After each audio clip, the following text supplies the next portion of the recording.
Bueno, muchísimas gracias. ¿Se oye? No sé si tenemos... Muchísimas gracias, Hugo. Muchas gracias a todos ustedes por estar aquí.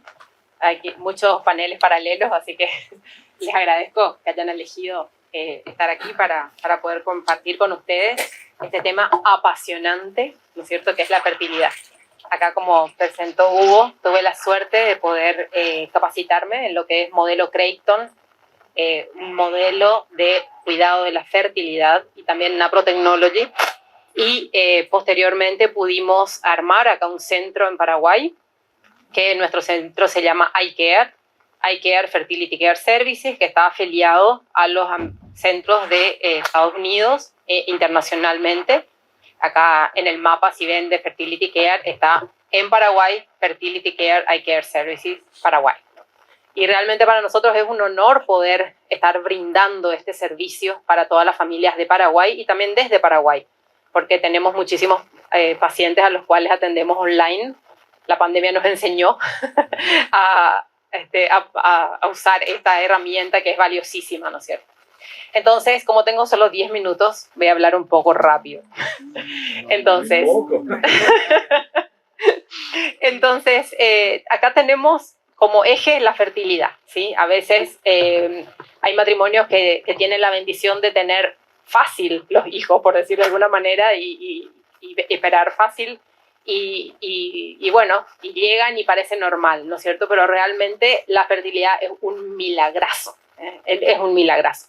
O sea, en la mujer tiene que darse, por un lado, a nivel del cervix, lo que se llama moco cervical, que es el que capacita a los espermatozoides.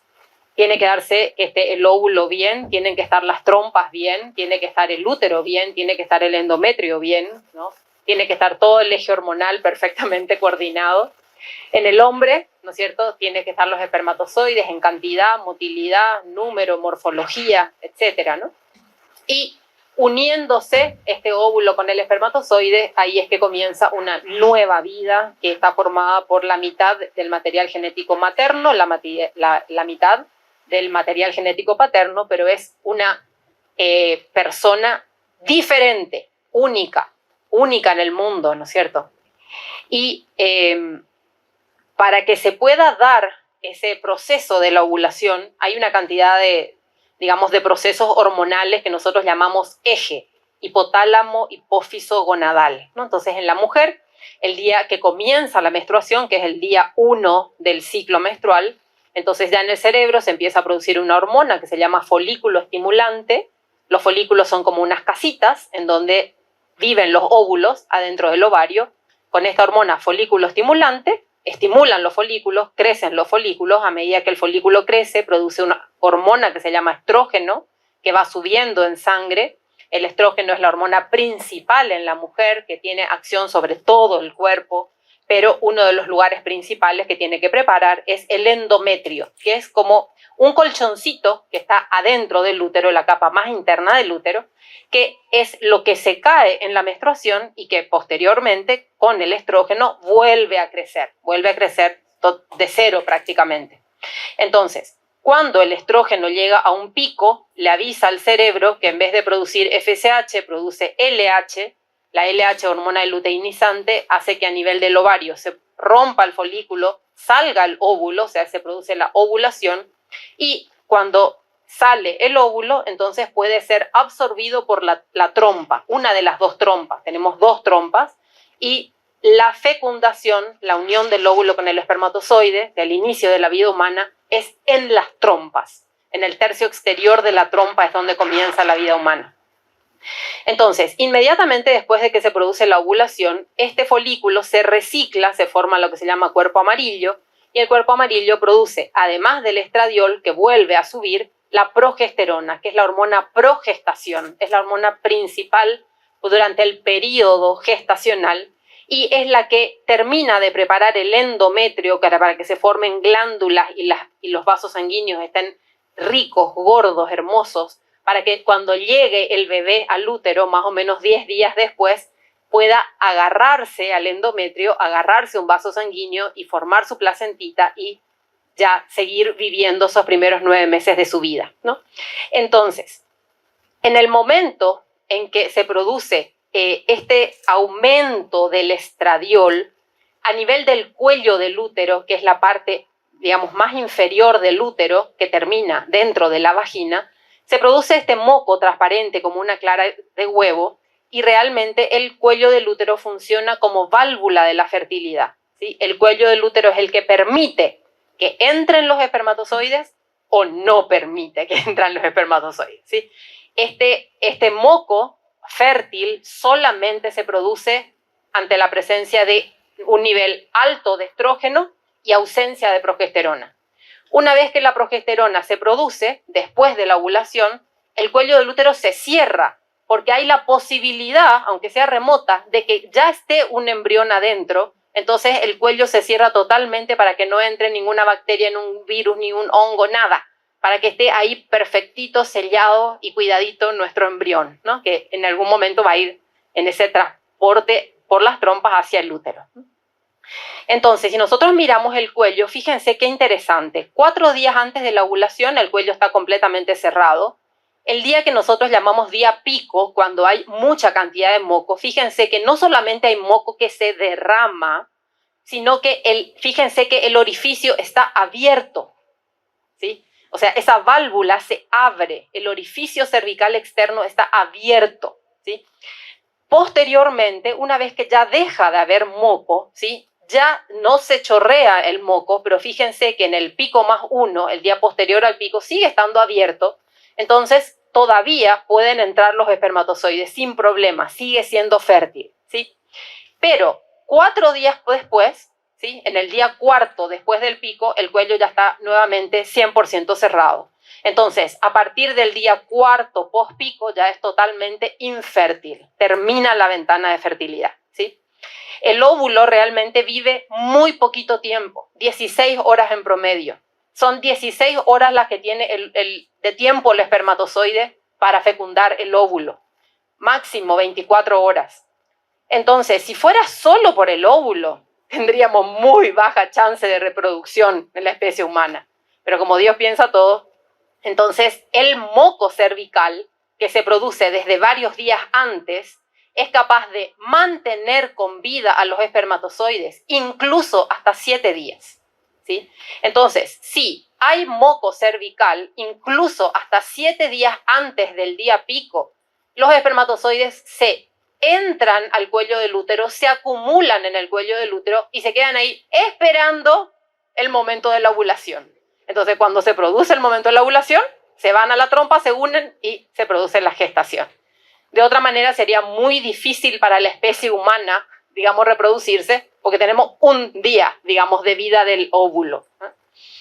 Bueno, y no solamente el moco se encarga, digamos, de capacitar y nutrir a los espermatozoides, sino que también filtra a los espermatozoides que no son buenos, a los espermatozoides que tienen malformaciones, a los espermatozoides que tienen la cabeza mal. Entonces, fíjense que si nosotros miramos el moco en un microscopio, con un microscopio, digamos así como de bolsillo, un microscopio sencillo, se ve así como hojas de helecho, el moco estrogénico, el moco que se produce cuando hay mucho estrógeno.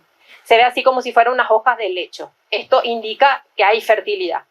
Ese mismo moco, mirado con un microscopio de más potencia, muestra que hay como carreteras en realidad. Esto que parecen hojitas son como carreteras que tiene el moco por donde entran los espermatozoides para llegar hasta el cuello del útero.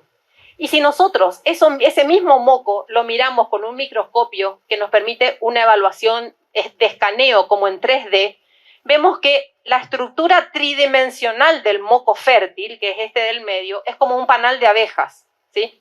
Tiene una estructura, ¿sí?, con canales que permite solamente el ingreso de los espermatozoides que son normales, ¿sí? Los espermatozoides que tienen la cabeza doble o torcida o que no sé qué, no entran. Digamos, es una barrera, un filtro, para que de todos los espermatozoides que se producen, solo pueden entrar los mejores. Yo siempre suelo decir, medio en broma, medio en serio en el consultorio, que si logro ir al cielo, que ojalá logre, una de las cosas que le voy a preguntar a Dios es ¿por qué hace semejante desperdicio de espermatozoides? ¿Sí? Porque nosotros las mujeres producimos un óvulo por mes y está re bueno, uno por mes. Se desperdician mucho, pero bueno, por lo menos uno por mes. Los hombres producen un promedio de 20 a 100 millones de espermatozoides por mililitro en cada eyaculación, imagínense. Cuando nosotros estudiamos si el semen es apto para la fecundación, con que tenga 20 millones de espermatozoides por mililitro se considera fértil, apto, bueno, ¿sí? Imagínense, 20 millones, uno necesitamos, ¿sí? Y de esos 20 millones, con que el 4% sea normal, se considera un espermograma normal. O sea que de 20 millones, ¿sí?, el 96% son anormales. Entonces, fíjense lo importante que es el moco para esa función de filtrar y que solamente el 4% normal sea el que entre efectivamente adentro del útero y pueda llegar después a las trompas para fecundar al óvulo. Entonces, el óvulo es absorbido por la trompa. La trompa es como una aspiradora, así. Sí, la trompa aspira al óvulo. El óvulo sale así a la cavidad pélvica donde están los intestinos, el hígado, todo, ¿sí? El óvulo sale, ¿sí? Y la trompa le absorbe.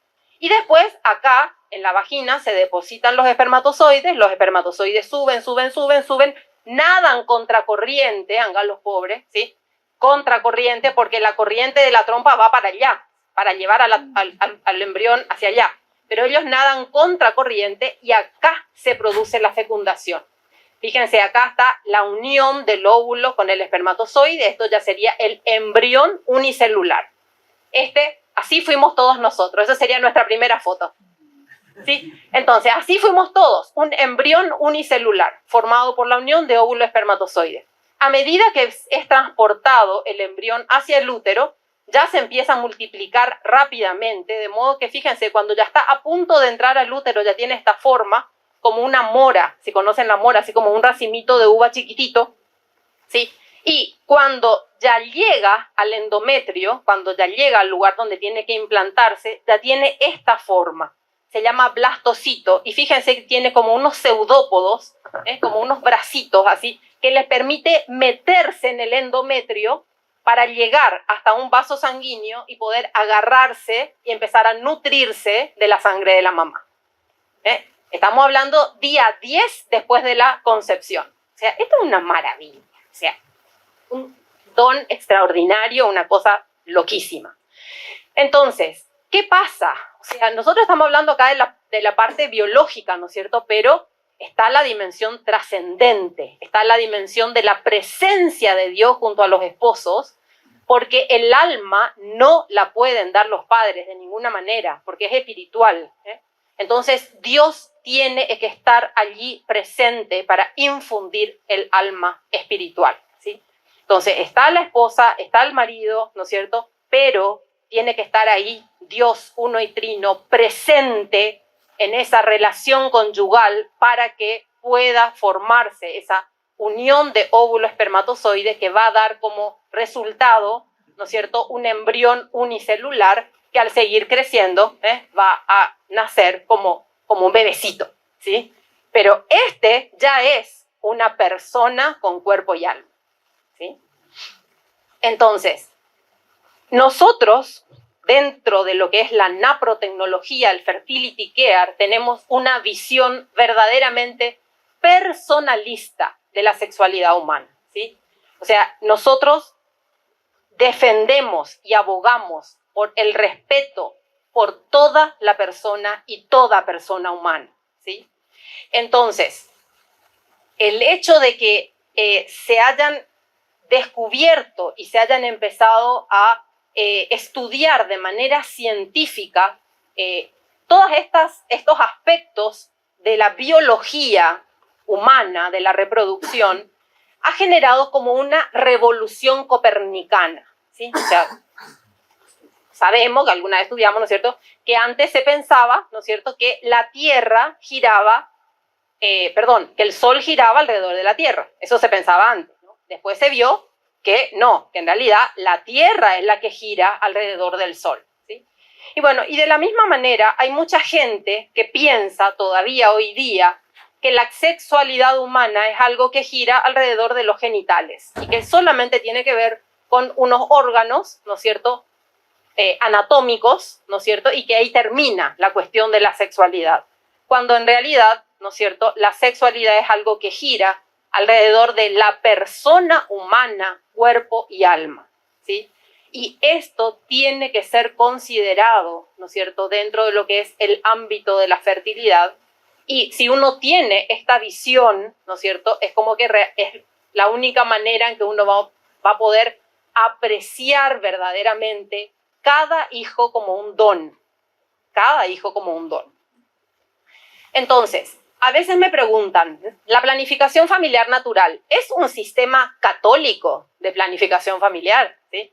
Entonces, a ver, esta pregunta admite muchas respuestas, ¿no? Por una parte, los fundamentos filosóficos y antropológicos de la planificación familiar natural fueron desarrollados en la Iglesia Católica, totalmente por autores católicos, ¿sí?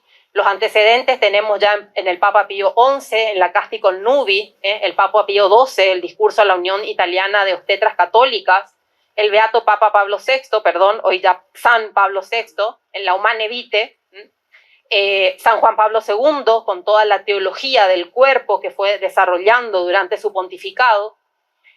Y hay un hito muy particular, ¿no es cierto?, en lo que es estudio científico de la sexualidad humana, que es la encíclica Humane Vitae, ¿sí? Esta encíclica que escribió San Pablo VI sobre la regulación de la natalidad el 25 de julio del 68, tiene un punto dedicado a los hombres de ciencia, y dice así: queremos ahora alentar a los hombres de ciencia, los cuales pueden contribuir notablemente al bien del matrimonio y de la familia y a la paz de las conciencias, si, uniendo sus estudios, se proponen aclarar más profundamente las diversas condiciones favorables a una honesta regulación de la procreación humana. Es de desear en particular que, según el augurio expresado ya por el Papa Pío XII, la ciencia médica logre dar una base suficientemente segura para una regulación de nacimientos fundada en la observancia de los ritmos naturales. De este modo, los científicos, y en especial los católicos, contribuirán a demostrar con los hechos que, como enseña la Iglesia, no puede haber verdadera contradicción entre las leyes divinas que regulan la transmisión de la vida y aquellas que favorecen un auténtico amor conyugal, ¿sí? Realmente este punto es top, ¿sí? Entonces, en otra encíclica, en realidad la exhortación apostólica Familiares Consorcio de San Juan Pablo II, en la número 32, en la que habla de la visión integral del hombre y su vocación, él dice: aceptar el tiempo y el diálogo significa reconocer el carácter espiritual y a la vez corporal de la comunión conyugal, como también vivir el amor personal en su exigencia de fidelidad. En este contexto, la pareja experimenta que la comunión conyugal es enriquecida por aquellos valores de ternura y afectividad que constituyen el alma profunda de la sexualidad humana, incluso en su dimensión física, ¿sí? Esto realmente también es uno de los puntos que a mí más me fascina dentro de lo que es el magisterio de la Iglesia, ¿no es cierto? Porque es como que el Papa marca algo fundamental dentro de lo que es la relación conyugal, ¿no? Ese tener en cuenta todas las dimensiones de la persona humana. Dice también: de este modo la sexualidad es respetada y promovida en su dimensión verdadera y plenamente humana y no usada, en cambio, como un objeto que, rompiendo la unidad personal de alma y cuerpo, contradice la misma creación de Dios en la trama más profunda entre naturaleza y persona. Yo creo que estos documentos podemos hacer varios ciclos de estudio para ir estudiando, porque son una maravilla. Y tenemos realmente una suerte gigante, ¿no es cierto?, de que todos los últimos papas han sido lumbreras, ¿no es cierto? San Juan Pablo II también escribió en el 95 la Evangelium Vitae, después la Congregación para la Doctrina de la Fe, escribió la instrucción Donum Vitae sobre el respeto de la vida humana naciente y la dignidad de la procreación, la firmó el entonces cardenal Joseph Ratzinger, que era el prefecto de la Congregación para la Doctrina de la Fe, en el 87. Esta Donum Vitae habla sobre todos los métodos, ¿sí?, de inseminación artificial, fecundación artificial, todo lo que quieran saber al respecto está exhaustivamente estudiado y explicado en la Donum Vitae. Es una maravilla. Y encima, después, cuando el Papa, Ratzinger ya era Papa, la Congregación para la Doctrina de la Fe promulgó la instrucción Dignitas Personae sobre algunas cuestiones de bioética, en la que profundiza e incluso analiza algunos métodos que surgieron posteriormente, o sea, entre el 87 y el 2008. ¿Sí? Realmente estas son, no sé, tesoros que tenemos en la Iglesia como católicos y como médicos, ¿no es cierto?, y como personas en general para estudiar y para profundizar. Entonces, hoy en día realmente estamos ante una epidemia de infertilidad humana, ¿sí? Hay algunos que tienen el grandísimo don, ya les digo, de ser fértiles fácilmente, pero en el mundo estamos sufriendo una epidemia. Fíjense que la infertilidad es considerado un problema de salud que afecta a 80 millones de personas en todo el mundo. Se considera que hoy en día 1 de cada 4 matrimonios puede llegar a tener problemas de infertilidad, ya sea infertilidad primaria, o sea, que no logren ni siquiera un primer embarazo, o que logren un primer embarazo y después no logren el segundo, por ejemplo, ¿sí? Y dado esto, se declaró el mes de junio, ya hace como 3 o 4 años, como mes mundial de la infertilidad, para tratar de concientizar a la gente de que la infertilidad es un problema frecuente, de que la infertilidad es un problema que afecta a muchas personas, a muchos matrimonios. Entonces, la naprotechnology, que significa na de natural, pro de procreación, o sea, es tecnología diagnóstica y terapéutica al servicio de la procreación natural, viene a salir al paso, digamos, de este gran problema de salud que sufren muchas personas, ¿sí? Entonces, la historia, ¿cómo fue? En el 68, San Pablo VI promulga la Humanae Vitae. En ese momento, Thomas Hilgers, que era un estudiante de medicina, al leer ese punto dedicado a hombres de ciencia, se siente personalmente interpelado y dice, ritmos naturales. A mí nadie me habló de que existían ritmos naturales. Empieza a investigar y descubre, Thomas Hilgers vivía en Estados Unidos, descubre que en Australia, en Melbourne, había un neurólogo llamado John Billings que estaba desarrollando con su esposa, que era pediatra, un método natural, ¿no es cierto?, de planificación familiar que después se dio en llamar método Billings, ¿no? Entonces, una vez que él se recibe de médico, hace la residencia en ginecobstetricia, en 1976 le plantea, Thomas Hilgers con un equipo, les plantea a John y Lynn Billings hacer una evaluación independiente del método de la ovulación en Estados Unidos, ¿sí? O sea, John y Lynn Billings estaban en Australia, ellos hicieron su método, publicaron y dijeron, el método es fantástico, 98% de efectividad para espaciar los nacimientos, pero nadie más en el mundo había hecho el mismo estudio para comprobar si eso era verdad o no. Entonces, el doctor Hilgers le dice, les proponemos hacer acá en Estados Unidos este estudio. Hilgers empieza a buscar un equipo de médicos que quieran hacer con él el estudio, pero no encuentra otros ginecólogos que quieran unirse. Era el boom en ese momento de la píldora anticonceptiva y los inicios de la fecundación in vitro. Entonces, él con su esposa, enfermera y otras 2 enfermeras obstetras, hace un equipo de 4 personas que hacen este estudio y comprueban fehacientemente, ¿no es cierto?, que el método Billings realmente tenía esa efectividad. siguen los años, empiezan a aplicar, a enseñar, ¿no es cierto? Hasta que en un congreso el doctor Billings le dice a Hilgers, mira, le dice, buenísimo todo lo que ustedes hicieron porque ellos estandarizaron el método.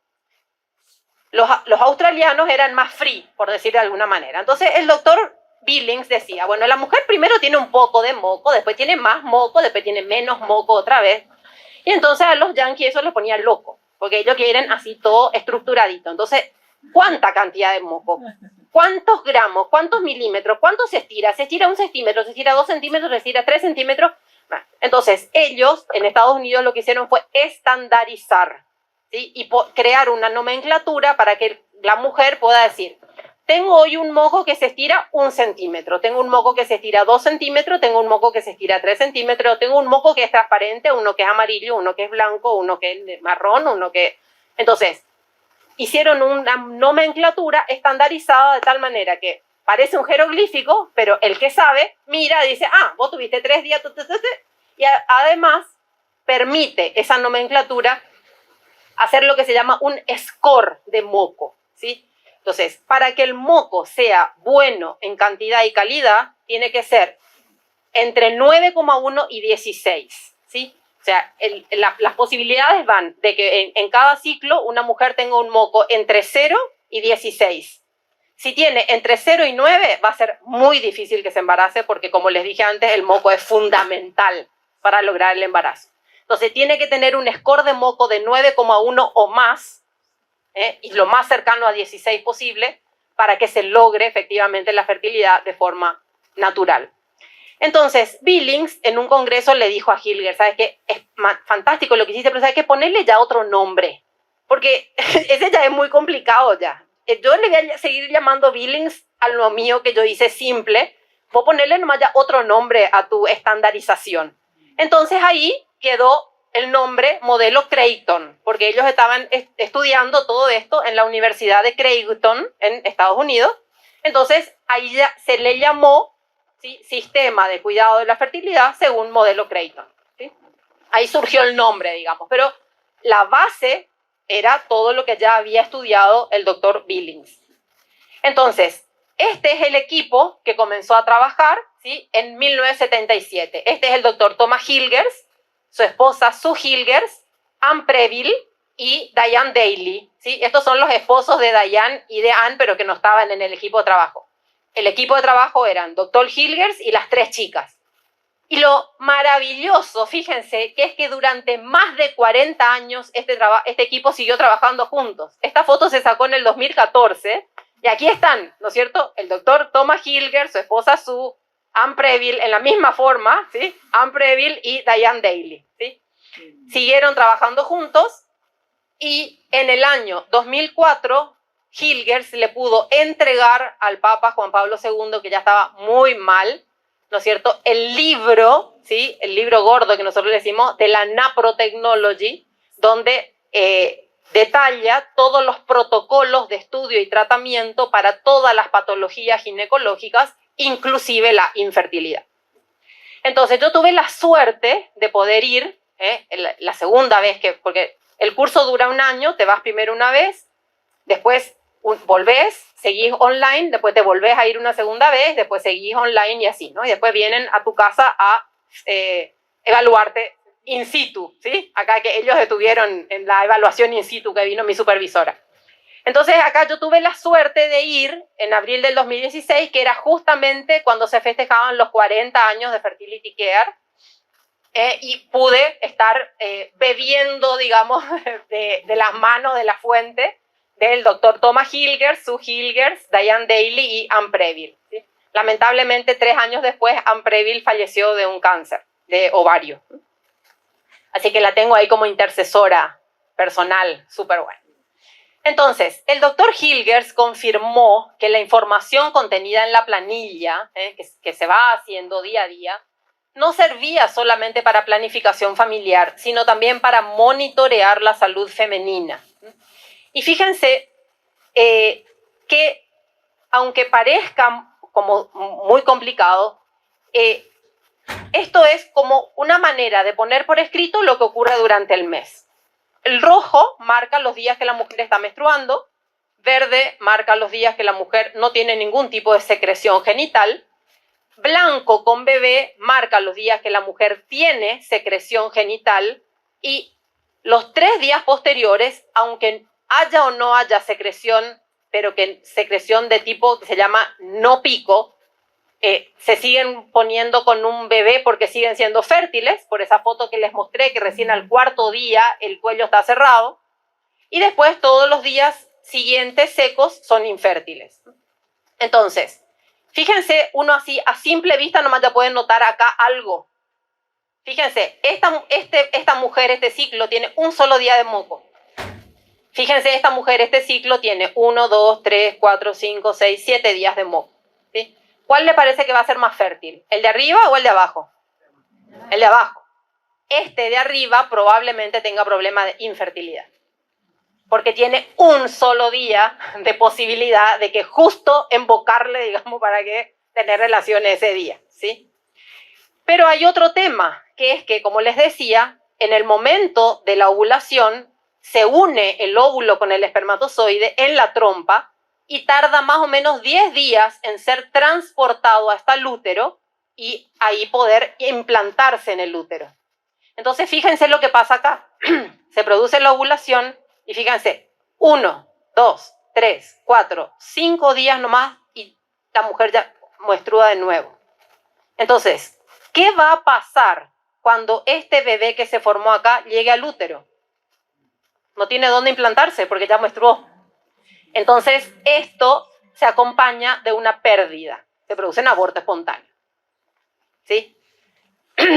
Hay otros signos que, por ejemplo, muestran que al final del ciclo la mujer ya empieza a tener un sangrado amarronado o muy ligero, que no es la menstruación todavía, ¿sí? Y eso generalmente ocurre cuando la mujer tiene déficit de progesterona en esa fase posovulatoria. Esto también se acompaña generalmente de infertilidad o de abortos espontáneos.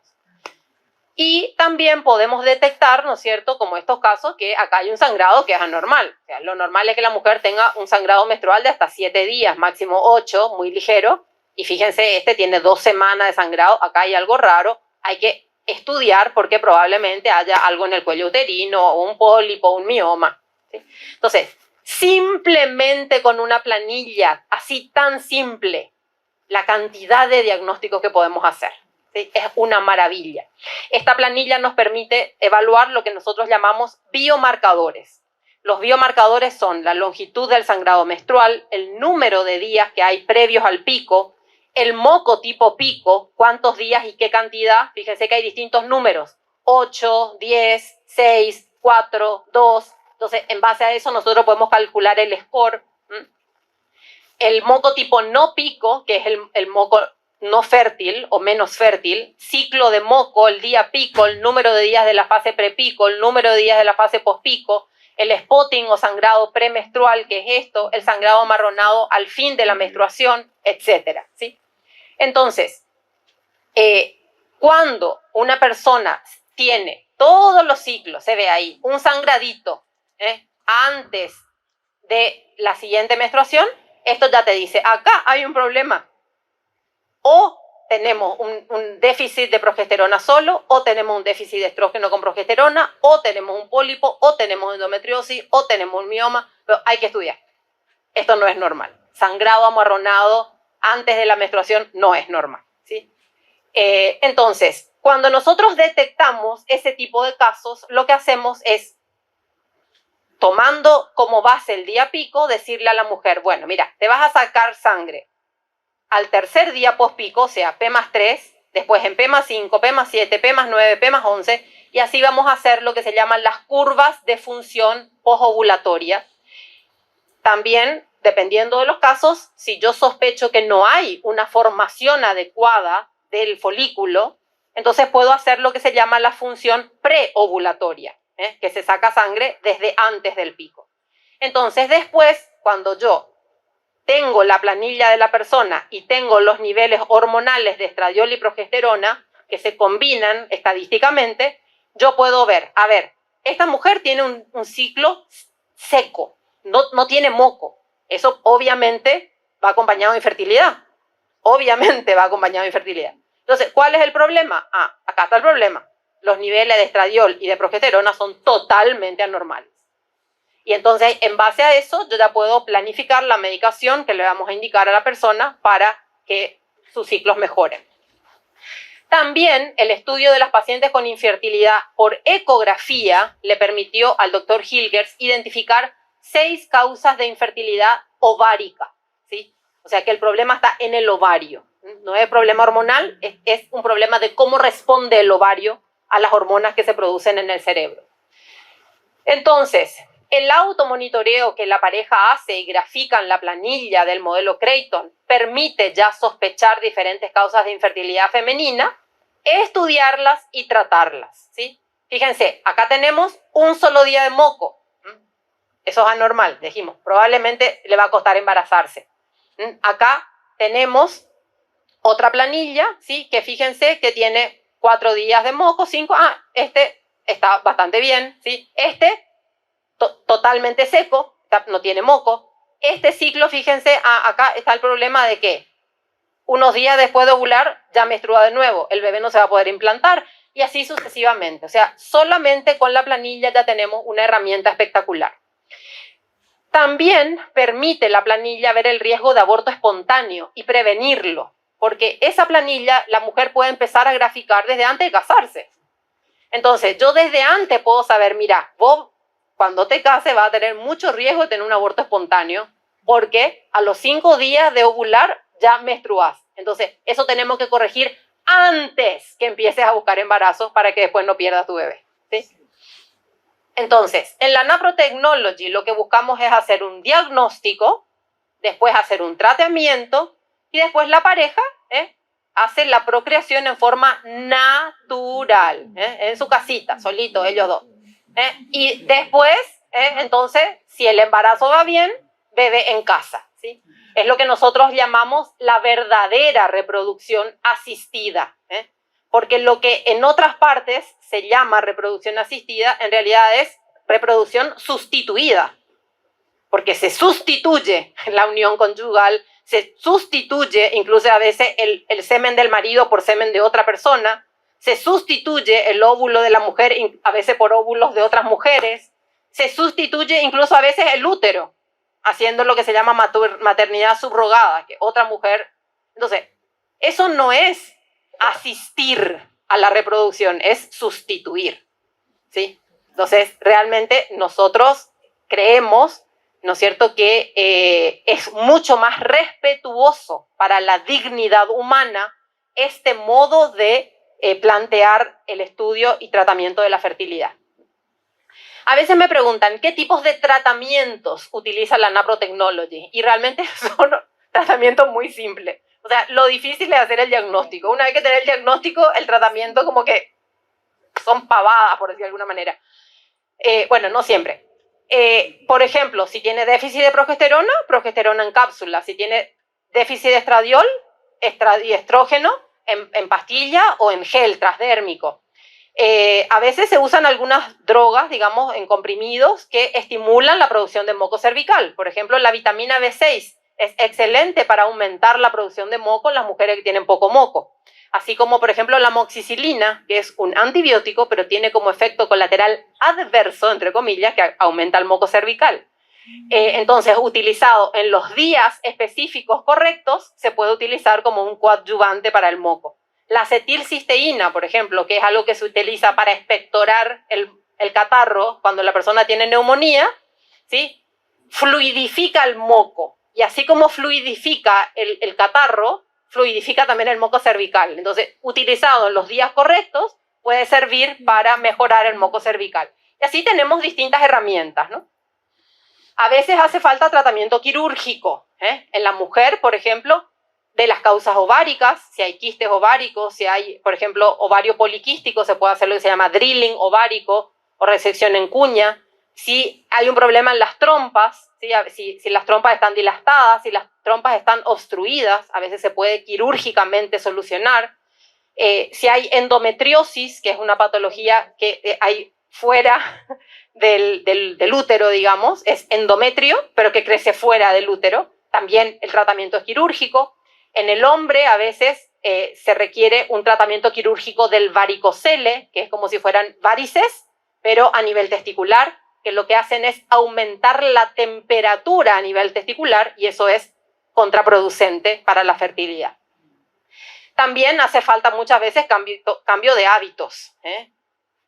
Por ejemplo, una mujer que todos los días hace 2 horas de entrenamiento o bicicleta o bailarina clásica, 4 horas de ballet por día, no se va a embarazar ni por casualidad. ¿Por qué? Porque el cerebro no sabe que vos estás haciendo toda esa actividad física porque te gusta. El cerebro piensa que vos estás corriendo del dinosaurio. O sea que el tipo te corre el dinosaurio y vos te estás escapando. Entonces, claro, si vos te estás todo el tiempo corriendo de algo, no es un buen momento para embarazarte. Entonces frena la ovulación. ¿Sí? Entonces, el exceso de actividad física y también la falta total de actividad física son negativas. ¿Sí? Las mujeres anoréxicas, ¿sí?, dejan de ovular. Las mujeres que tienen obesidad o exceso de peso muchas veces también dejan de ovular. O sea, en general el cuerpo tiene que estar sano para embarazarse. ¿Sí? Todo lo que esté fuera de rango hay que solucionar. Tener un poco alterada la tiroides, regula. Tener un poco alta la prolactina, baja. Tener un poco alto el colesterol, regula. Tener un poco alta el azúcar, baja. Todo hay que estudiar. Todo hay que estudiar. Y todo hay que optimizar, tanto en el hombre como en la mujer. Manejo de estrés. Ese es un tema crucial, ¿sí? Porque el estrés hace que se produzcan hormonas en el cerebro, como el cortisol y otras hormonas, que frenan la ovulación. Así de simple. Y también alteran la producción espermática en el hombre. Entonces, estrés es muy negativo. ¿Sí? Igual, hay veces me dicen, ay, pero mi tío está re estresado y lo mismo tiene hijos. Bueno, hay excepciones. Pero cuando uno tiene un problema de fertilidad, ¿no es cierto?, tiene que tratar de hacer algo para combatir el estrés, ¿no? Después hay algunas drogas que se pueden usar en el hombre, ¿sí?, para mejorar la motilidad o la morfología espermática. O sea, hay muchas opciones. La efectividad del modelo Creighton, solamente el modelo Creighton, sin entrar todavía en ningún tratamiento médico. Efectividad del modelo Creighton para lograr el embarazo en parejas que tienen una fertilidad normal, o sea, que no tienen problemas de fertilidad, es el siguiente. En el primer ciclo de búsqueda se embaraza generalmente el 76% de las parejas. ¿Por qué? Porque si tienen una fertilidad normal y están teniendo relaciones los días fértiles, lo más probable es que se embaracen. El 76% ya logra. Para el tercer ciclo ya logran el embarazo el 90%. Para el sexto ciclo ya logran el embarazo el 98%. Entonces, cuando una pareja, por ejemplo, se casa y al tiempo que deciden empiezan a buscar embarazo, si tienen relaciones sexuales frecuentes los días fértiles durante 6 ciclos y no logran el embarazo, ya tenemos que empezar a estudiar, ¿sí? Porque el 98% de los casos ya deberían embarazarse en 6 ciclos de búsqueda en los cuales vos sabés perfectamente tus días fértiles y estás teniendo relaciones los días fértiles, ¿sí? Ahora, en parejas con infertilidad, que la infertilidad se define como una pareja que durante un año tuvo relaciones sexuales frecuentes en, digamos, todos no específicamente capaz todos los ciclos, pero bueno, que tuvo y no se quedó embarazado en un año, se considera ya infertilidad. Entonces, con esas parejas, ¿sí?, solamente con el uso del modelo Creighton se logra el embarazo entre un 20 a 40% de los casos, ¿sí? Son los casos a veces que, por ejemplo, ese que tiene un día de moco. Entonces, si sabe cuál es el un día, logra. Entonces, a veces, ya les digo, o sea, en algunos casos solamente con el Creighton ya se logra. Pero con la unión del modelo Creighton y todo el tratamiento médico que aporta la naprotecnología, se logra el embarazo hasta en un 80% de los casos. ¿Sí? Entonces, acá tenemos una comparación de resultados que había hecho el Instituto Papa Pablo VI. ¿Sí? Fíjense, cuando la infertilidad es debida a endometriosis, con la naprotecnología, con tratamiento quirúrgico de la endometriosis, se logra entre 56 y 76% de los casos el embarazo, con in vitro 21%. En caso de ovarios poliquísticos, tratamiento quirúrgico, drilling, 62 a 80%, también con Naprotechnology, aquí con in vitro 25.6%. Oclusión tubárica, con Naprotechnology 38% de los casos, aquí 27%. Entonces, ¿cómo comenzar? Si una pareja tiene un problema y quiere comenzar, lo primero es aprender el sistema de cuidado de la fertilidad, el modelo Creighton. Tiene que ir, ¿no es cierto?, con una practitioner o instructora, que son personas que se van a capacitar, ¿no es cierto?, y hacen un curso de 1 año de capacitación. No es así que escuché en Facebook, escuché una charlita, entonces ya sé. No, o sea, son personas que se van y estudian y se certifican para esto, porque es una ciencia. Entonces, primero tienen una sesión introductoria y después sesiones de seguimiento personalizadas, inicialmente cada 15 días y después se van espaciando para enseñarles a reconocer el lenguaje del cuerpo que muestra la fertilidad. Y luego la mujer o la pareja es derivada a un médico que, analizando las planillas, realiza el monitoreo de los biomarcadores y otros estudios, y una vez realizado un diagnóstico, entonces se pueden iniciar los tratamientos, ¿sí? Entonces, el método sirve para evaluar infertilidad, pero también otras cosas, ¿sí? O sea, ciclos irregulares o anovulatorios, abortos espontáneos, problemas hormonales, ovario poliquístico, endometriosis, infertilidad por factor femenino masculino, síndrome premenstrual, depresión posparto, etc. Y conociéndolo, cada pareja puede usar el sistema para lograr el embarazo o para posponer un embarazo. O simplemente puede usarlo para monitorear su fertilidad, porque como mostramos al principio, ¿no es cierto?, si aparece una patología, por ejemplo, no sé, un pólipo, un mioma, un cáncer, va a ver en el ciclo que está habiendo algo anormal. Entonces, yo comencé el modelo Creighton a fines del 2015, fui a capacitarme, hice la segunda parte, digamos, o sea, la segunda visita a Estados Unidos, la segunda capacitación, con lo cual ya tuve el título, digamos, de médico consultor en Naprotechnology, en abril del 2016, ¿sí? Ahí comenzamos a aplicarlo y en agosto del 2020 celebramos, por decirlo de alguna manera, los primeros 100 embarazos logrados a través del modelo Creighton. Hicimos una evaluación estadística retrospectiva, ¿sí?, que presentamos en un congreso virtual en España, porque era año 2020, año de pandemia, no pudimos ir personalmente, pero bueno, presentamos el trabajo virtualmente. Y estas son las estadísticas actualizadas a hoy, ¿sí? Este es nuestro equipo de trabajo, el equipo iCare, ¿sí? Ellas son las practitioners, Andrea Zacarías, María José Maki, Elizabeth Perineto y Francisca Brisa. Después están 2 orientadoras familiares, que son Sandra Jiménez y Laura Torres, y ella es la doctora Rocío Galeano, que está empezando a capacitarse también como médica consultora, ¿sí? Por ahora yo soy la única. Ya llegará el momento que vamos a hacer muchas.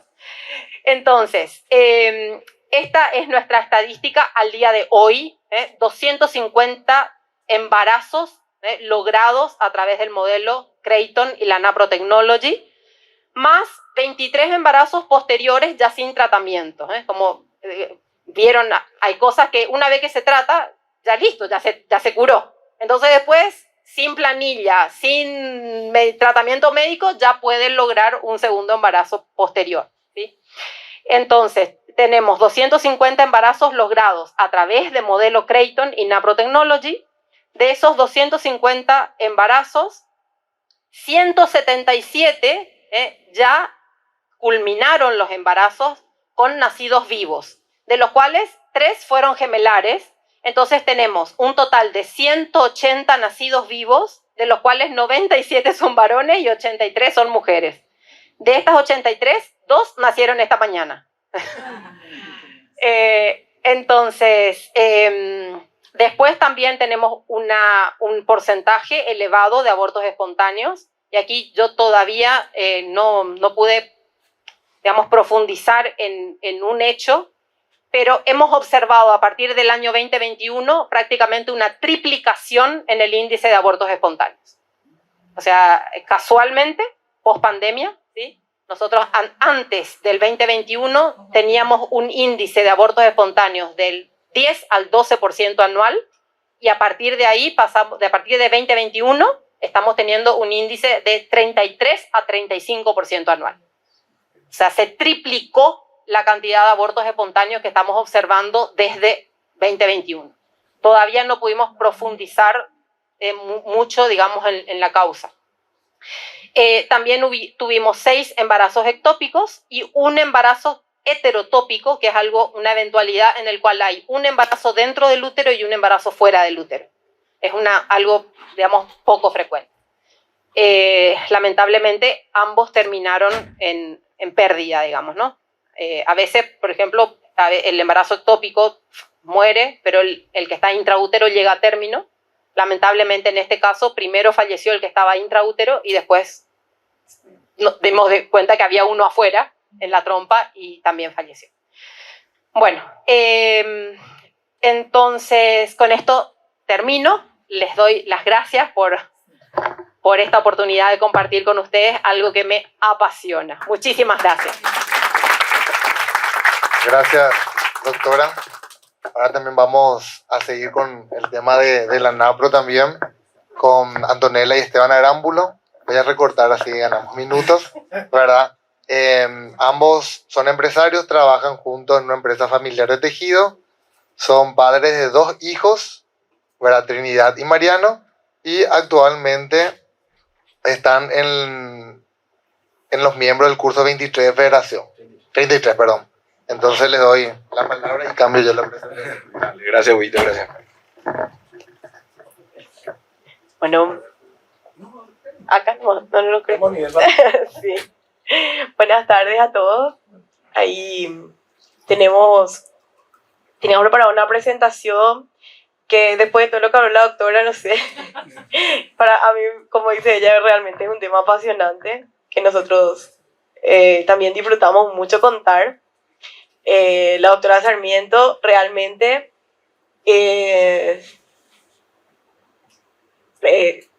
la respuesta a muchas de nuestras oraciones, y nosotros disfrutamos muchísimo contar nuestro testimonio. Nosotros nos casamos en el 2011 y estuvimos abiertos a la vida desde ese momento, porque ya teníamos 28 años ambos, siempre anhelamos tener una familia numerosa, teníamos muy claro que esa era una prioridad para nosotros. Al año siguiente ingresamos a la rama familiar y ya empezamos con los comentarios que dice la doctora de un año después de casados, ya cumplimos un año, bueno, pasó un año y medio, ya nos dimos cuenta, aunque uno no quiera aceptar que algo estaba pasando, y tuvimos, gracias a Dios, la bendición de cómo estábamos en la rama. Nuestra encargada se dio cuenta que era un tema, como dice también la doctora, recurrente, no solamente a nosotros, le estaba pasando a varios matrimonios de nuestro grupo, tener problemas de fertilidad. Y entonces tuvimos nuestro primer acercamiento con la bioética. Fue la hermana Virginia, que es hoy en día también asesora de la federación, la que nos dio ese primer contacto, nos comentó, porque uno realmente tiene tan poca información sobre lo que es la bioética, lo que te ofrecen. O sea, nosotros nos fuimos a consultar por primera vez y ya en la primera ecografía se dieron cuenta que yo tenía endometriosis. No con la doctora, con otro profesional. Claro, fue en el 2012. Y ya nos explicaron que la opción era una cirugía, yo tenía endometriomas. Bueno, después de la cirugía, realmente el panorama fue más complicado. Nos dijeron que no solo tenía una endometriosis, que era una severa, que era muy complicado, que no iba a ser fácil, y ya nos dieron la noticia que nosotros no nos íbamos a embarazar naturalmente. Incluso con tratamientos seguiría siendo muy difícil. Y bueno, el primer tratamiento que nos ofrecieron fue la inseminación artificial. Nosotros, o asistida, como nos dijeron a nosotros primeramente. Ahora sí. Nos corrigió la doctora el concepto. Sí. Bueno, y entonces nosotros empezamos a preguntar un poco, y como había poca información, eso seguía siendo en el 2012, fue la primera operación. En el 2013 decidimos comenzar. También teníamos esa presión familiar, digamos, de que todos nuestros padres nos decían, ¿para qué van a perder tiempo? Ya tienen 30 años, es tiempo, la frase que escuchamos mucho, si Dios permite que existan estos tratamientos, tiene que ser por algo. Bueno, entonces hicimos, y yo recuerdo que en el fondo de mi corazón yo no me quería embarazar así, pero yo sentía que era lo que yo tenía que hacer. Y tenía estas conversaciones muy serias con mi mamá, que fue la que me dio mucho en la fe de chica, y ella me decía no, y tipo como que era lo que teníamos que hacer, y a mí me generaba así muchas contradicciones, pero bueno, yo también decía, hay que hacer lo que hay que hacer, y enfrentábamos eso. Y hicimos 3 periodos, súper, yo no le recomiendo a nadie en la vida pasar por eso, es súper desgastante. Yo sé que muchísimos matrimonios le deben sus hijos a ese tipo de tratamientos, y entiendo que le tomen como una bendición, ¿verdad? Porque fue lo que le ofrecieron y lo que tenían. Para nosotros fue súper desgastante, y nosotros realmente, es más, no quisimos nunca más volver a pasar por algo así. Y al tercer negativo, digamos, del tercer tratamiento, nos ofrecieron el in vitro. El doctor nos dijo que de otra forma ya era imposible. Entonces, esa fue la última vez que yo le vi a ese doctor, me paré, le dije, vamos, y nos fui. Y ahí empezó otro tipo de presión, ¿verdad? Familiar. ¿Y qué están haciendo? Nada. O sea, la gente sentía que nosotros no estábamos haciendo nada para ser papás. Que queríamos hacer, que teníamos los medios, que teníamos todo lo que podíamos necesitar, y que no estábamos haciendo nada por nuestra fertilidad. Y bueno, nosotros decidimos con Esteban... Un año nos tomamos libre, digamos, ¿verdad? Pues empezamos a enfocarnos en cosas del movimiento, en los apostolados, tiempo para nosotros, tiempo para la familia, ¿verdad? Y la verdad que después surgió la charla con la doctora, ¿cómo era? Sánchez. Gloria Sánchez. Sí, la doctora Gloria Sanchezini, una doctora argentina, que es como la doctora Sarmiento de Paraguay. Bueno, la doctora Sanchezini fue la primera que tuvo ese acercamiento, y ella también, o sea, vino hasta acá a contarnos y también a buscar profesionales. Bueno, en eso entró la doctora en esa charla en el 2015 en el santuario. Éramos nosotros y la doctora. Era así una charla abierta, se le invitó a muchísima gente y nosotros caímos. Yo sentí que era el inicio, era la respuesta a todas mis oraciones, porque era lo que nosotros buscábamos, un lugar donde puedan asistirnos sin hacer lo que Dios no quería que hagamos, en pocas palabras, lo que nosotros sentíamos. Y también ya teníamos en ese momento con Esteban, después de mucha oración, de mucho apostolado, yo sobre todo sentía muy claramente, le decía a Esteban, nosotros nos vamos a embarazar.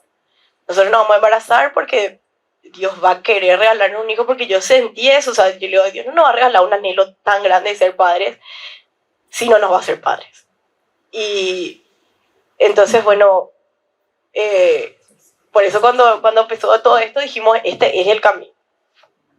Y la doctora Sanchezini nos contactó con nuestra primera practitioner. Yo me asusté al principio cuando empezamos con el modelo Creighton y recibimos desde Argentina, nos mandaron todo el kit, ¿verdad? Todas las planillas. Calcomanía, bebé, planilla, todo en inglés también, ¿verdad? Algunas cosas, los términos, ¿verdad? ¿Cómo aprender esto? Bueno, la capa acá es Antonella, ¿verdad? En ese sentido. Y también nuestras entrevistas para cada semana era vía Skype, ¿verdad? Nosotros ya hacíamos lo de la virtualidad, ¿verdad?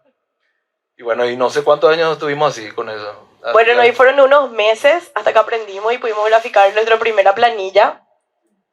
Y la doctora nos pasó, la doctora Sanchezini, bueno, la practitioner nos derivó a la doctora Sanchezini, y yo me acuerdo que Candela se llamaba nuestra practitioner. Que está acá.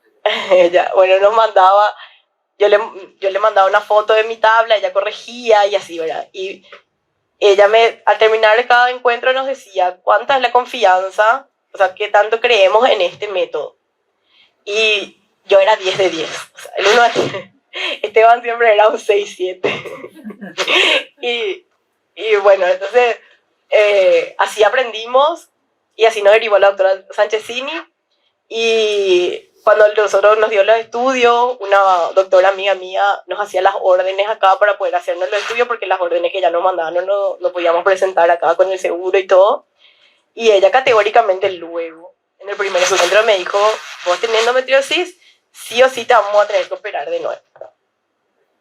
Y bueno, sí, y ahí la doctora Sanchezini me dijo, pueden venir a operarse acá, a Buenos Aires, o pueden esperar unos meses más, era febrero, ponerle inicial, en unos meses va a llegar la doctora Sarmiento, que se está capacitando, y por ahí ya pueden hacer con ella ahí. Bueno, nosotros elegimos ese camino, dijimos, vamos a esperarle a la doctora Sarmiento. Efectivamente, como ella comentó, nosotros caímos con nuestra tablita, que ya no teníamos.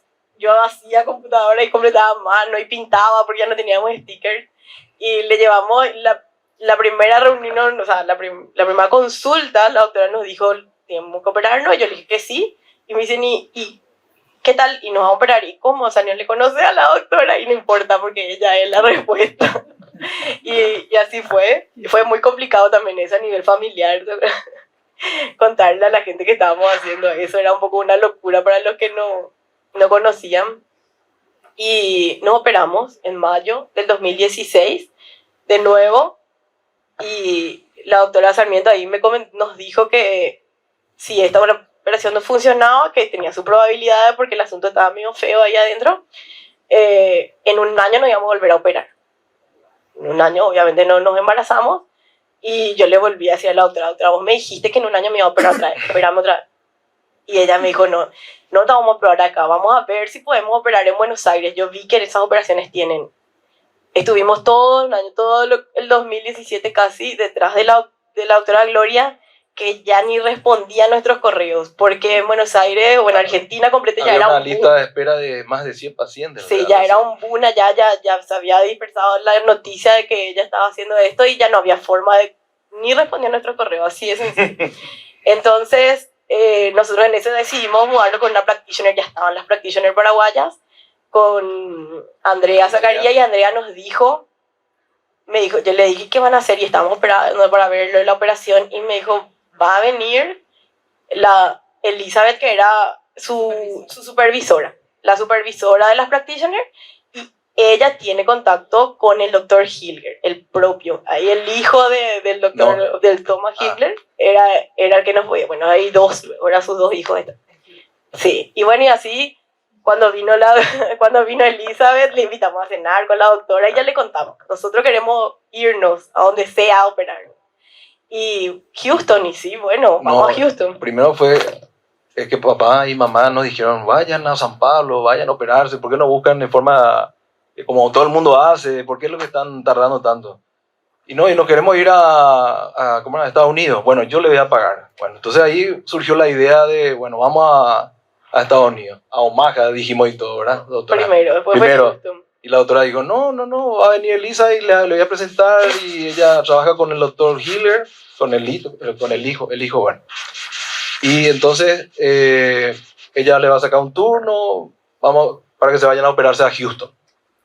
Bueno, y después. Y conseguimos el turno, estaba marcada la operación para el 24 de mayo del 2018, y cosas más, cosas menos, no conseguimos que el seguro nos cubra, que era algo así súper trabajoso, el seguro internacional, todo, y yo me acuerdo a nivel mundial, ni un seguro médico cubre fertilidad.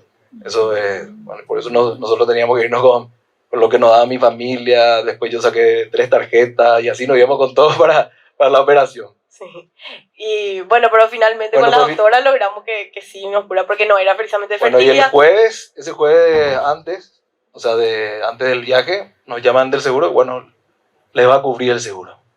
Y bueno, nosotros parecía lo que escuchó Dios nuestras plegarias, ¿verdad? Sí.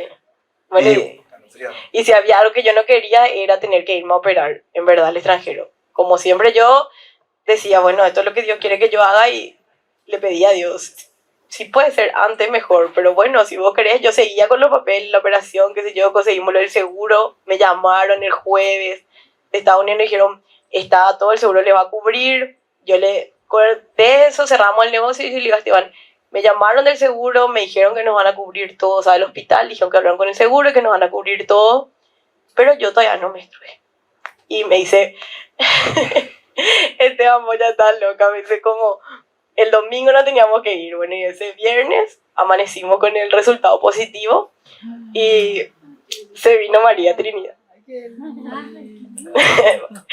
Le llamé a la doctora rápido, le mandé la foto y me dice, ¿de quién es ese test? Bueno, y fueron realmente 2 años exactamente clavados. El 10 de mayo del 2016 yo me operé con la doctora Sarmiento y el 18 de mayo del 2018 tuvimos el positivo de Tri. Bueno, y ahí ya todo lo que Ya está fue, misionando, Tri. todo lo que fue el milagro de su nacimiento. Y para, bueno, esa es el Magnificat que me había acompañado, nos había dado mucha fuerza durante la espera. Sí, esto está en la pieza de Trini, luego. Sí. La pieza de Hicimos ese plateado que nos acompañó. Y el 2020, me acuerdo cuando Trini cumplió, después de que Trini cumplió 1 año, no, el 2019, sí, ya empezamos a pensar en el segundo milagro. Y justo vino la pandemia, entonces, bueno, decidimos no hacer mucho. Y me acuerdo que me fui a consultar con la doctora y le dije, bueno, ella me dijo, bueno, por lo menos yo ya había identificado como comiendo endometriosis también me generaba progesterona baja. Me dijo, ponete la progesterona por lo menos como tiene que ser. Y bueno, y eso seguía haciendo y ahí ya está Mariano José en el 2021. En el 2021 que fue el año de San José, por eso Mariano se llama Mariano José. Y esa es la oración, el salmo que elegimos para que le acompañe también a él. Y eso. No sé si hay algo más. ¿Qué? Y el Tercero, no, nos pide Trini ahora una hermanita, porque Mariano no es divertido. Y ahí ya es la generosidad Bueno, y de Dios. yo como recién dijo la doctora, no sé si me va a ir al cielo, la doctora se va a ir al cielo por todo lo que hizo con nosotros, por el acompañamiento, por todo su equipo, así que eso es lo que yo quiero sacar en conclusión del acompañamiento humano que tuvimos de parte de la doctora y también por la parte cristiana también. Eso, muchísimas gracias. Bueno, extendimos un poco rápidamente también.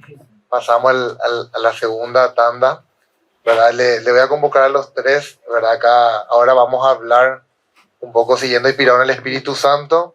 Queremos escuchar testimonio del obrar de Dios en la vida de estas personas, bajo la consigna de la adopción como un don, tanto para el que él busca como para el que recibe. Entonces primero va a hablar Gabriel. Bueno, no voy a para ganar tiempo, ¿verdad? Y también Liz, Raúl, si pueden pasar también ya. Hasta como. Hola.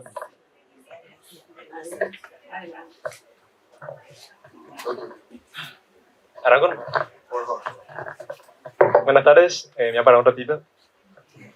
Soy Gabriel Ríos, tengo 25 años, estudiante de Ingeniería Civil.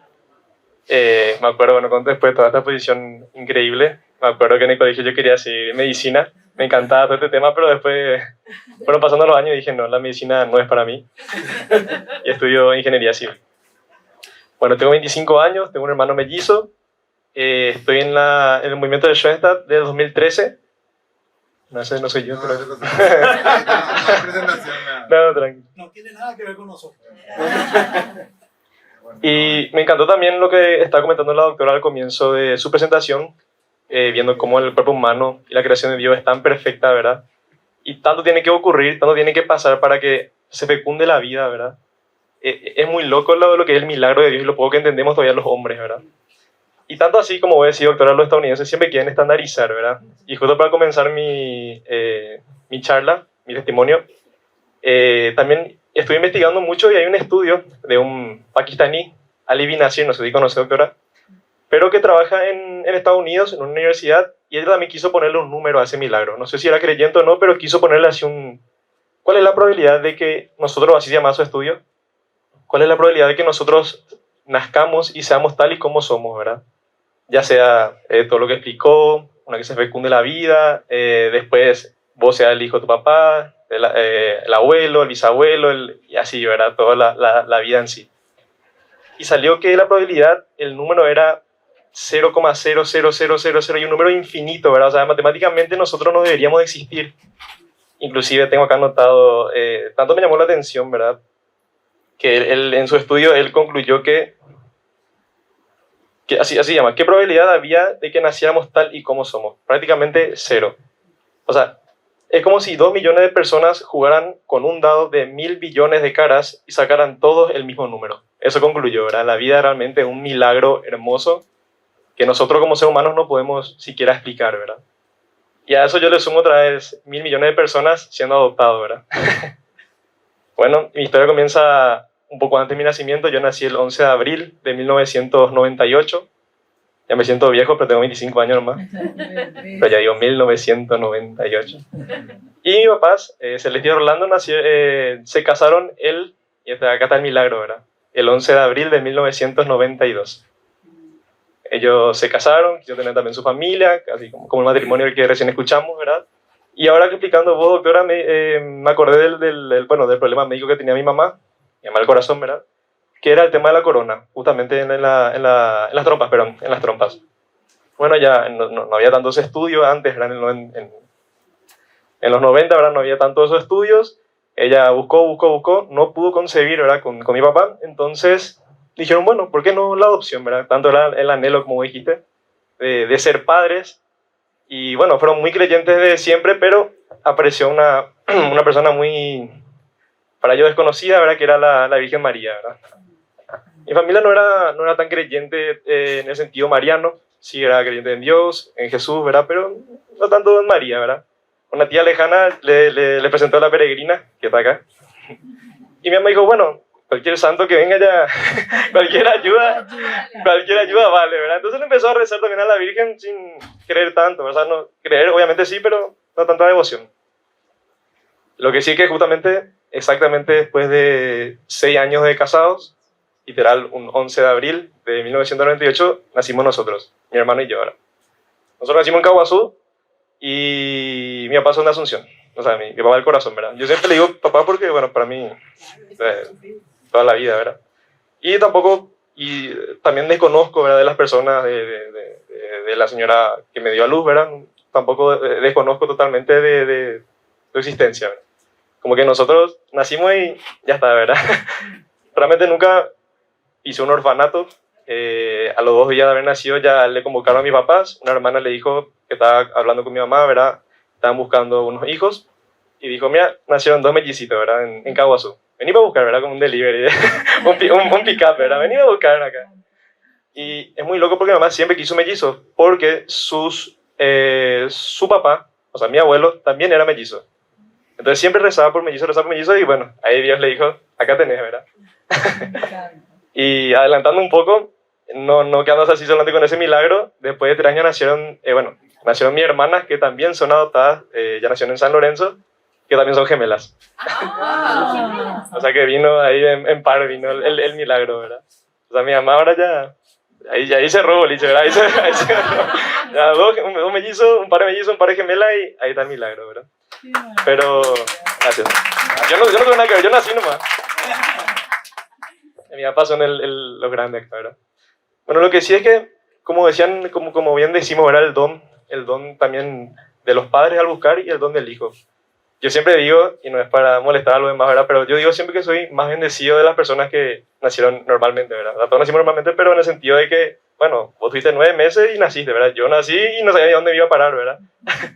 Como que digo yo siempre, ¿verdad? Hinchando, ¿verdad? Hay un plus más de milagro en mi nacimiento, ¿verdad? Porque digo, gran 7, ¿qué iba a hacer en mí? Siempre le digo a mi mamá, ¿qué iba a hacer en mí sin usted, ¿verdad?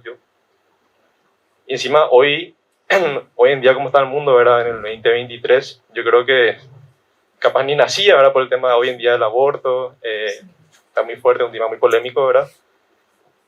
Realmente es un milagro muy, muy grande, ¿verdad? Inclusive, volviendo a la madre, fuimos siempre una familia muy católica, pero no muy devotos de María. En lo que sí, pasaron los años, un amigo me invita a un retiro, ¿verdad? Yo decía, no, ¿para qué? Un retiro, ¿verdad? Famoso retiro. Ya iniciamos con los retiros en Schoenstatt. Me voy y una vez que me voy al retiro me encanta, me enamoro del santuario, me enamoro completamente. Y después nomás cuando vuelvo a casa al retiro, tenía 13 años, y me dice, ¿qué tal el retiro? Sí, conocí una imagen, le mostré la imagen. Ah, me decía, yo le rezaba a esta imagen cuando vos ni naciste todavía, ¿verdad? Y ahí yo digo, hija de mil, ¿verdad? Qué loco, es como, sin saber nada, yo ni sabía de esta imagen, uno vuelve, ¿verdad? Y me emociono un poco. Qué lindo, me encanta. Muy bien.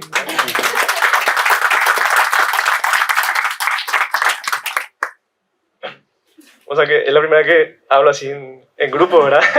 De mi adopción. Obviamente no es tampoco que es un secreto. Qué hermoso. Dale. Eso también siempre digo a los padres, ¿verdad? No, si adoptan, no es tampoco así, no le mienta, famoso así, a los grandes le dice, ¿sabes qué hijo hubiera adoptado, verdad? No, mi papá siempre desde el día cero nos contó, ¿verdad? Inclusive nos dijo, si algún día tiene interés en conocer a la señora, podemos ir a buscar, si quiere acá. Nunca tuve ese interés, ¿verdad? Porque para mí era mi familia, ¿verdad? Y el milagro fue hermoso, ¿verdad? Desde ahí, 2013, 14, 15 hasta hoy en día, fui jefe de rama, jefe de grupo, conocí a un hermano increíble de vida, me acerqué mucho a María, no sé, millones de apostolados, jefe de millones, cuando ustedes saben los tatianos que tenemos mil cosas. Participé muchísimo, viajé inclusive ahora en el 2022 a las Cruzadas de María, no sé si conocen, Sí. es más de 450 kilómetros de caminar por María, desde Mendoza hasta Santiago de Chile, o sea, viví muchísimo desde el día que pisé el santuario, ¿verdad? Y ahí yo le digo así, hija de mí, ¿cómo que mucho le debo a María, ¿verdad? Y a mis padres que fueron los que adoptaron. Y ahí otra vez volvemos a la frase, ¿verdad? El don del padre, pero también el don del que recibe, que es el hijo, ¿verdad? Entonces, quiero cerrar con eso, pues no tenemos mucho tiempo. Pero eso, ¿verdad? Lo que sería mi vida hoy en día es gracias a Dios, gracias a la Virgen y gracias al don de la adopción. Yo y mi hermano y mi familia. Gracias. Gracias, Gabriel. Bueno, ahora les toca a Raúl y Liz. Como que pueden pararse, no hay problema. No quiero parar. Bueno, mi nombre es Raúl, María Liz, somos los Reyes. Tuvimos el milagro de regalo de la Mater de la adopción. Pero antes permítanme presentarles a la familia. Aquí estamos con Sabrina y Victoria.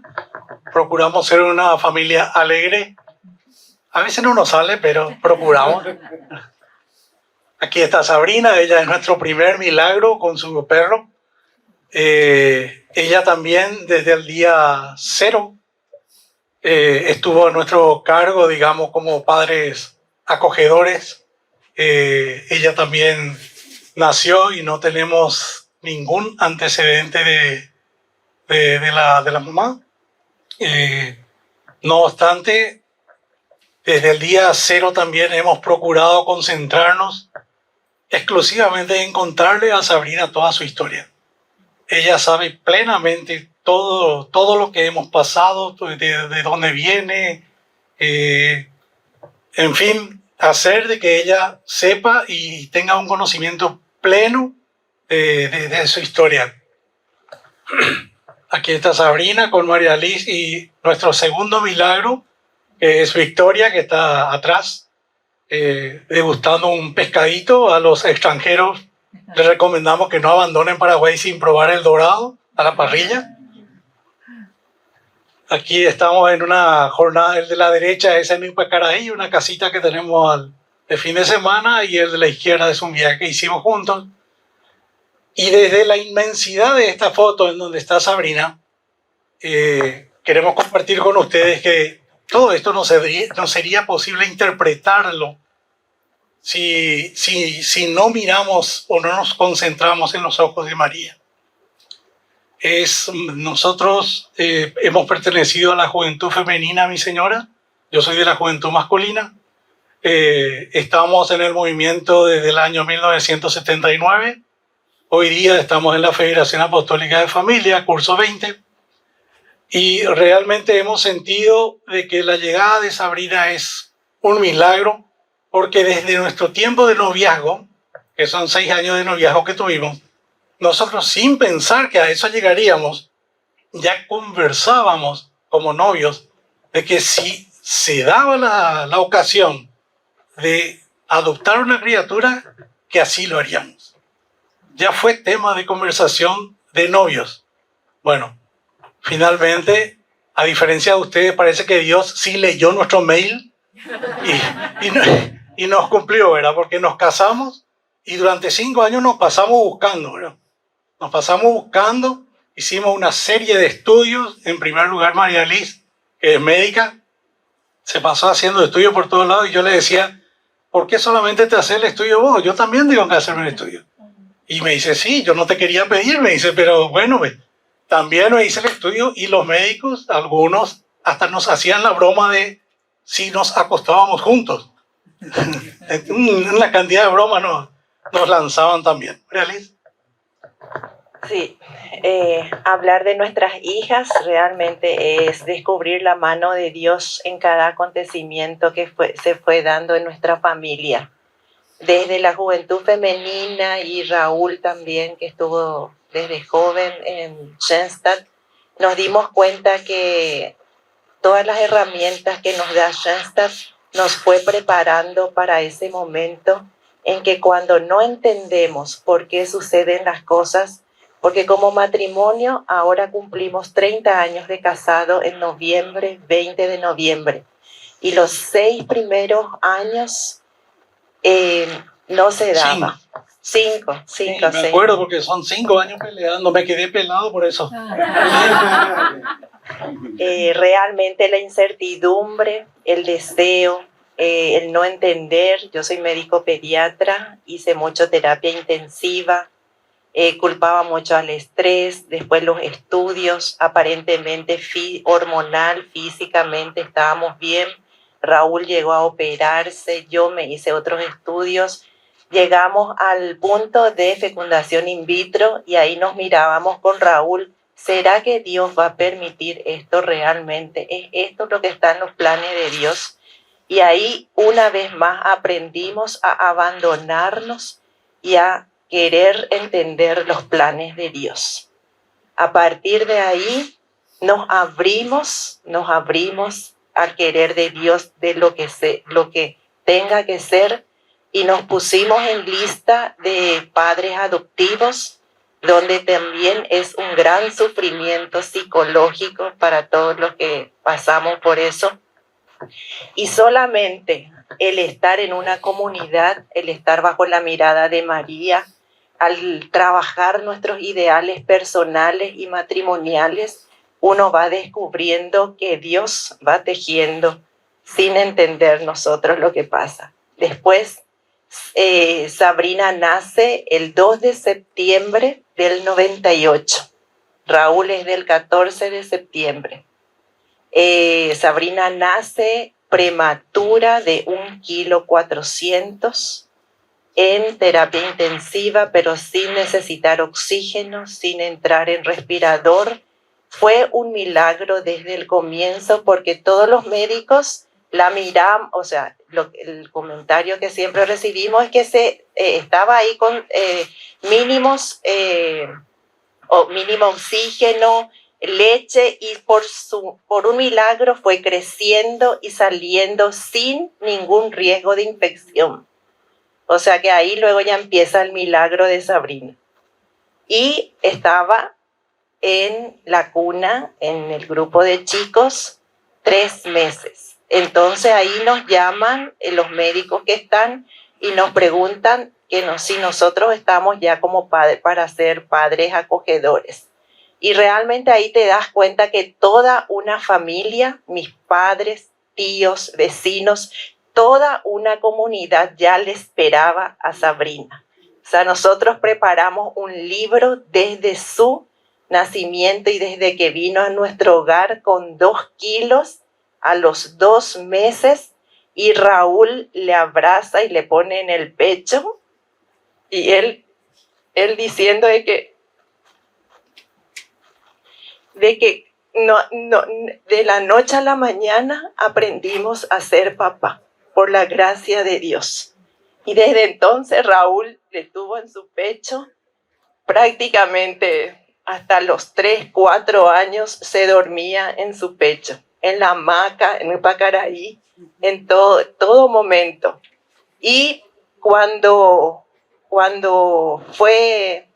nos pareció el momento en que podíamos contarle a Sabrina toda su historia, fuimos diciéndole siempre desde el punto de vista espiritual, de que Dios permitió que nuestros caminos se hayan unido para el bien de ella y para nuestra familia también.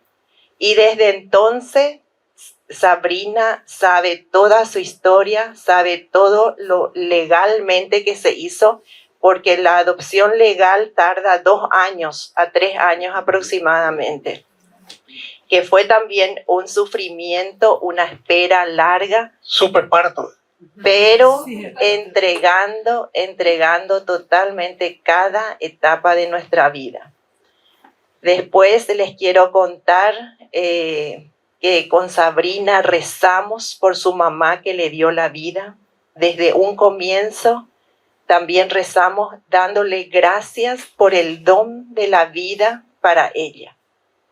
Y Sabrina siempre nos acompañó en todo lo que sea el movimiento, las actividades, campaña del Rosario, alianza de peregrinos, y como ella se sentaba a nuestro lado y era la que anotaba todos los que tenían que hacer alianza de peregrinos, un día apareció su nombre. Sabrina a los 8 años ya fue una aliada de la Mater. Le contamos al padre Antonio, le dijimos, padre, mira quién se anotó. Y dice el padre Antonio, y bueno, pero el padre Kendrick a los 8 o 9 años ya hizo su alianza, ¿no? Vale. Sabrina realmente es una chica alegre, solidaria, mamá de todos, tiene un gran sentido de ser madre. Ella me cuenta, es súper enamoradiza, con muchos amores también, y que si alguna vez se casa, alguna vez, si no puede tener hijo, adoptaría un niño a quien cuidarla. O sea que el milagro y la riqueza de la vida nunca vamos a poder entender. Y los tiempos de Dios nunca es nuestro tiempo.